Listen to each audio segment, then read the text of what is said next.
Hi everybody, it's Richard here again and welcome to another video.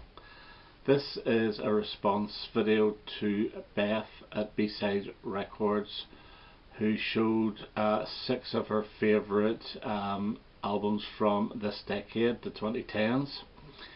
I thought, well, I'm going to jump on this one because I've been thinking of doing this myself as well, so this is the golden opportunity. I'm actually going to show 20 albums, all by different artists. Half of them are going to be CDs and half of them are LPs, and 10 of each. Because I've only really got back into vinyl over the past 3 or 4 years, and so a lot of the stuff I was buying is actually on CD. Now, I will openly admit my decades for music are the 60s, 70s and 80s. And so this is actually reflected in these releases from the 2010s, because a lot of these artists had released music in the 60s, 70s and 80s, but there are still a few that are more recent as well. So we'll start off with the CDs, and this is a recent one, a recent artist. She's had 3 albums and this is her debut. I am a sucker for a good pop song as well, as a lot of people have probably realised by now, and this is Eliza Doolittle's debut album, just called Eliza Doolittle. The big hit single off this was Pack Up. I remember the first time I actually heard this was in the evening, one evening in 2010. I heard it on Facebook. Somebody had posted it on Facebook, and I just got up immediately and went down to the supermarket and bought the CD. I was so impressed with it. I'm really impressed with this CD. Another great song is Skinny Jeans, Money Box, Rollerblades, Back to Front is an absolutely wonderful pop album. Her second album is nearly as good, and then her third album she goes all very R&B soul and it's not quite as good. Funny enough, the third one was not even released in CD. I think it had a limited edition of 200 vinyl and download and streaming only, which is a shame. But this is Eliza Doolittle from 2010.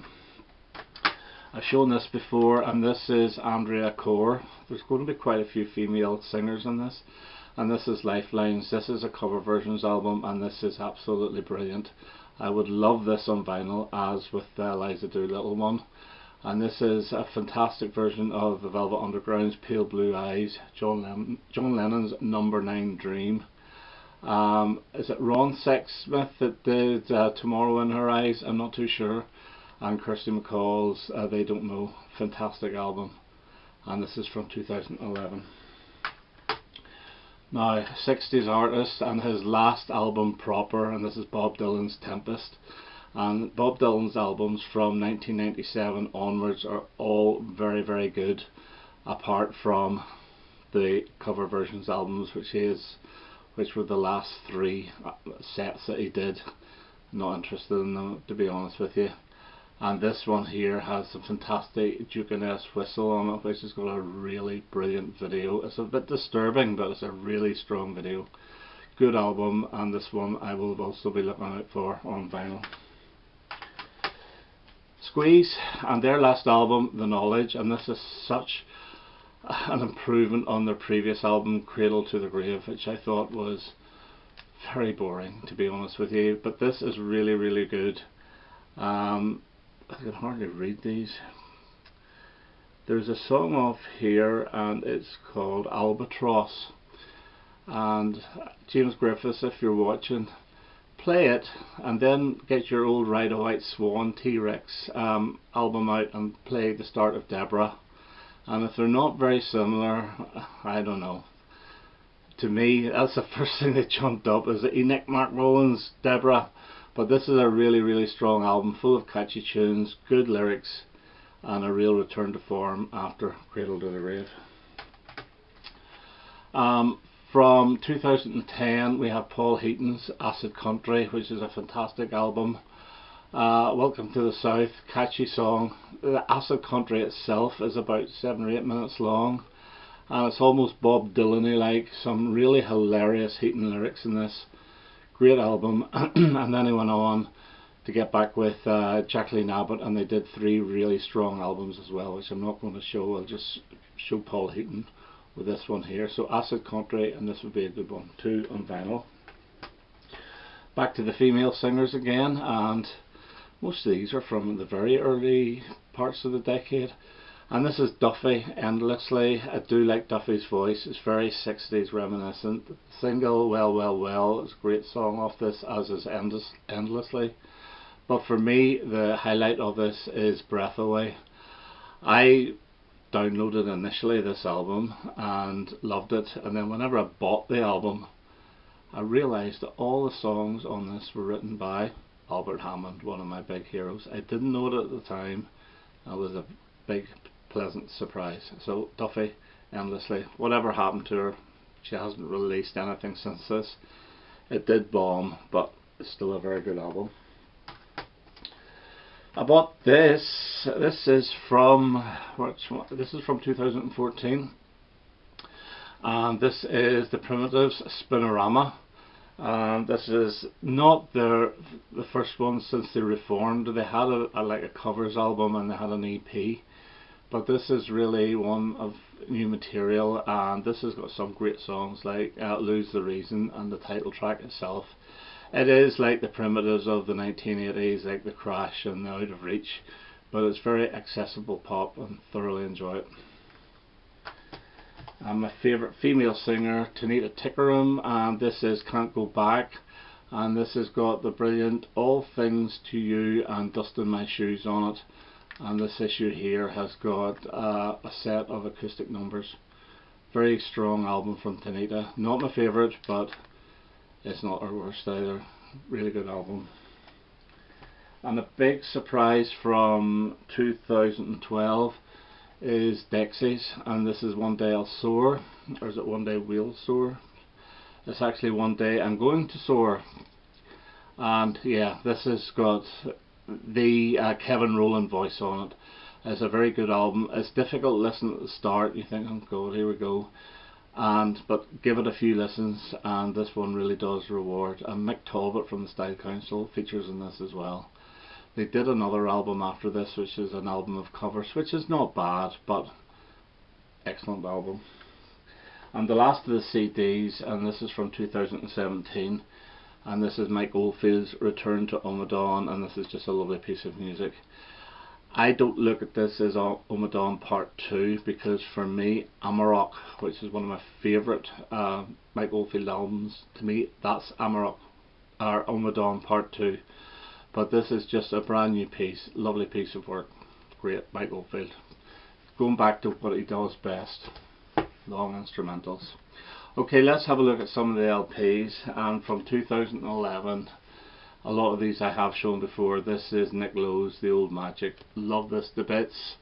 I love the songs Sensitive Man, Spotlight Roses, You Don't Know Me At All, Check Out Time, and a very good version of Elvis Costello's The Poisoned Rose. Excellent album. I played this to death when it came out. Another one I've shown from 2012, and this is Haim, and these girls should have a new album coming out soon because they've dropped a couple of tracks over the past few months. And this is Days Are Gone, Falling Forever, If I Could Change Your Mind, Days Are Gone, Let Me Go. Love it. Love this group. Their second album is not quite as good, but it's not far off. So that's 2 excellent albums from Haim. Let me see, next up, and we have, again I've shown this before, Adamant's. Adamant is the Blue Black Hussar in Marrying the Gunner's Daughter. This is quite an underproduced album, which I was disappointed with at the start, but now I can see why. It's really going back to his punk roots. Cool Zombie is an excellent single, and with other great songs here like How Can I Say I Miss You, Marrying the Gunner's Daughter, what's the other ones, Punk Young Girl, and they even do a version of Prince Charming outtake called Who's a Goofy Bunny. Love this album, and this does sound better on vinyl than it does on CD. another female singer, and this is the second Paloma Faith album, and this is False Grace. Excellent. Picking Up the Pieces was the big hit single off this. 20 Minute Love Affair is great. Let Me Down Easy. Black and Blue is a fantastic song. Streets of Glory. Yeah, the first three Paloma Faith albums are truly excellent. First one is probably my favourite, but yeah, I really enjoy this. And this is from 2012. Of course, I have to show David Bowie. He had two albums. I could have shown either one of them, but I thought because I'm wearing the Black Star t-shirt, I would show Black Star.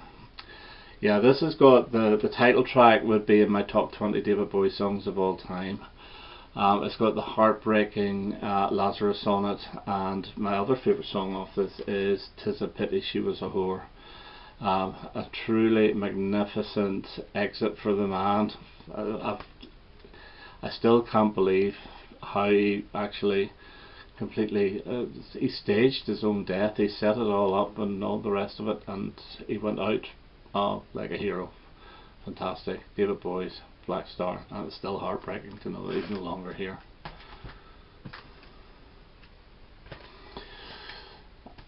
Lindsey Buckingham and Christine McVie. This is a Fleetwood Mac album, really, with the exception of Stevie Nicks, and I don't understand why they didn't call it Fleetwood Mac, because their previous album, Say You Will, was credited as Fleetwood Mac, and it was the band without Christine McVie. So it was just really swap Christine McVie for Stevie Nicks, but maybe Miss Nicks had a lot to do about it and not letting it be called Fleetwood Mac. But yeah, this is a really, really good album. Sleeping Around the Corner is really catchy. In My World, Red Sun, really strong album. This got slagged off quite a bit, even by the Fleetwood Mac fans, and I don't understand it. Yeah, it's possibly like a Lindsey Buckingham album and all but name, but there are about 3 or 4 McVie songs on here. But love it, great album. And Lindsey's album Seeds We Sow from 2011 is excellent as well. Let's hear it for the Dogs by the Proclaimers from 2015. You Build Me Up is the single off this, and the song In My Home is absolutely majestic, a brilliant song, and it's a really strong album. I would have put this quite low down on their discography list for me, but I played it recently and I just thought, what was I thinking? This is really, really good. Excellent. Then Again's a great song. The Other Side, Through Him, really, really strong album from Proclaimers, and all their albums are strong. And you think of them as an 80s band. Well, they had 2 albums in the 80s, 1 in the 90s, and about 8 in the 2000s. So really they're a 21st century band. That's whenever they've been most prolific. Showed this recently, not a lot to say about it. Very strong album by the Pretenders, Alone. Chord Lord, Blue Eyed Sky, The Man You Are, Never Be Together. All great songs. Let's Get Lost, yeah, love it. Love Chrissie Hynde, still playing her to death as well in the car. I can't get enough of her. Brilliant band, very good album.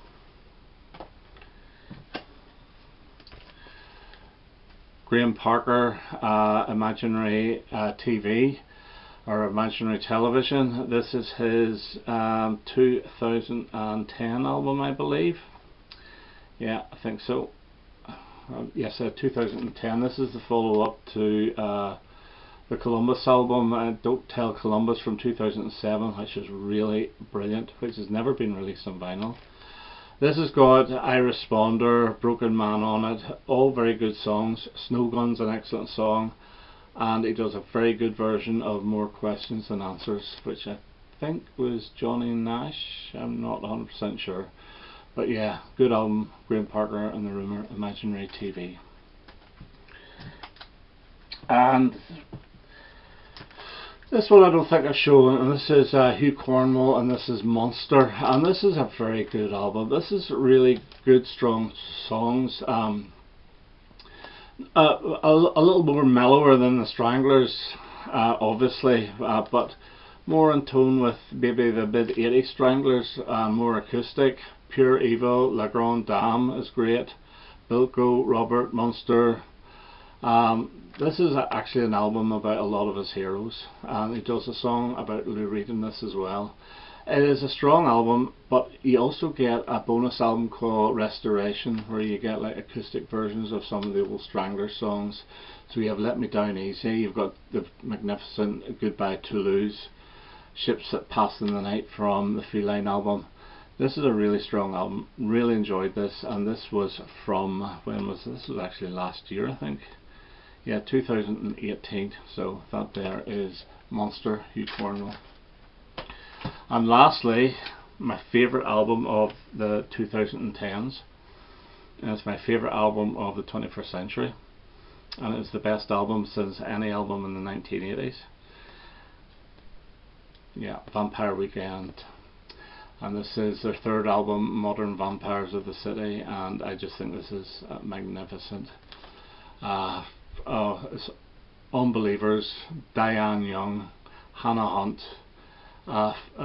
Fingerback, Worship You, Yahay. It's all wonderful, wonderful stuff. And I've always said that this is their Sgt. Pepper album.